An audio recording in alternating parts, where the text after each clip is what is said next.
Hello বন্ধুরা, কেমন আছো সবাই? আজ দেখো আবার হাজির হয়ে গেছি তোমাদের সামনে নতুন একটা রান্না নিয়ে।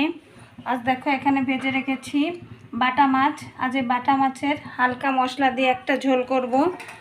তাহলে দেখতে থাকো রেসিপিটা। দেখো প্রথমে আমি কড়াইতে মাছ ভেজে তুলে নিয়েছি। সেই মাছে এখানে টুকরো করা আলুগুলো ভেজে নেব।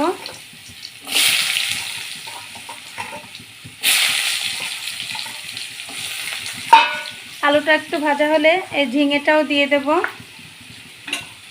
যেহেতু ঝিঙের নরম তরকারি তাই ওটা একটু পরে দিয়ে দেব, তা না হলে একদম ঘেটে ঘেটে যাবে।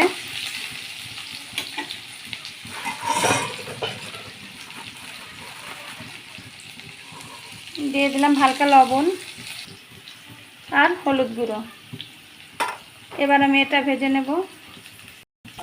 দেখো আমার আলুটা বেশ ভাজা হয়ে গেছে। এবার আমি ঝিঙেটা দিয়ে দিলাম। ঝিঙেটা দিয়ে একটু বেশ ভাজা করে নেব, ভাজা করে তুলে নেব। এই দেখো আমি ভেজে নিয়েছি, তরকারিগুলো তুলে নিয়েছি। এখানে দেখো তেলে আমি সামান্য একটু কালো জিরা ফোড়ন দিয়ে দিলাম। কালো জিরাটা সুন্দর সুগন্ধ বেরিয়ে গেছে। এবার দেখো মোটা মোটা করে আমি একটু পেঁয়াজ কেটে নিয়েছি।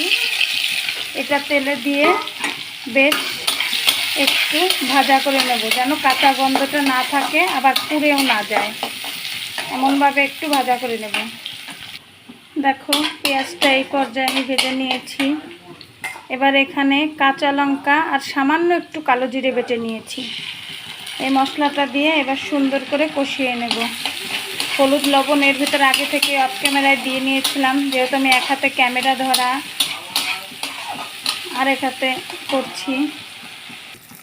দেখো আমার মশলাটা কষানো হয়ে গেছে। এবার আমি ভাজা তরকারিগুলো দিয়ে আর একটু নাড়াচাড়া দিয়ে ঝোল দিয়ে দেবো। দেখো আমার তরকারি দিয়ে মশলাটা সুন্দর কষানো হয়ে গেছে। এই ঝোলটাতে যত নরম তরকারি দেবে ততই খেতে মজা লাগে। আমি ঝোল দিয়ে দিয়েছি, এবার ফুটতে দেব। 2-3টে কাঁচা লঙ্কা চেরা দিয়ে দিলাম। দেখো আমার ঝোলটা সুন্দর ফুটে গেছে। এবার আমি মাছগুলো দিয়ে আর একটু জাল করে নেব। কাঁচা লঙ্কার রান্না, কালারটা এরকম এসছে। দেখো আমার মাছের ঝোলের এই রেসিপিটা হয়ে গেছে, হালকা মশলার এই ঝোলটা। এবার আমি নামিয়ে নেব। দেখো আমি নামিয়ে নিয়েছি। এবার গরম গরম ভাতের সঙ্গে খেতে খুব মজা লাগবে। এই গরমে হালকা হালকা মশলার ঝোল তোমরা করে খেয়ে দেখো। এই ঝোলটায় যত নরম তরকারি দিবে ততই ভালো লাগবে। যেমন পটল, ধুন্দুল, ঝিঙে এগুলো দিয়ে করবে, বেশ মজা লাগবে। আচ্ছা বন্ধুরা, আজকের মতো বিদায় নিচ্ছি। আবার দেখা হবে নতুন কোনো ভিডিওতে। সে পর্যন্ত সবাই ভালো থেকো, সুস্থ থেকো।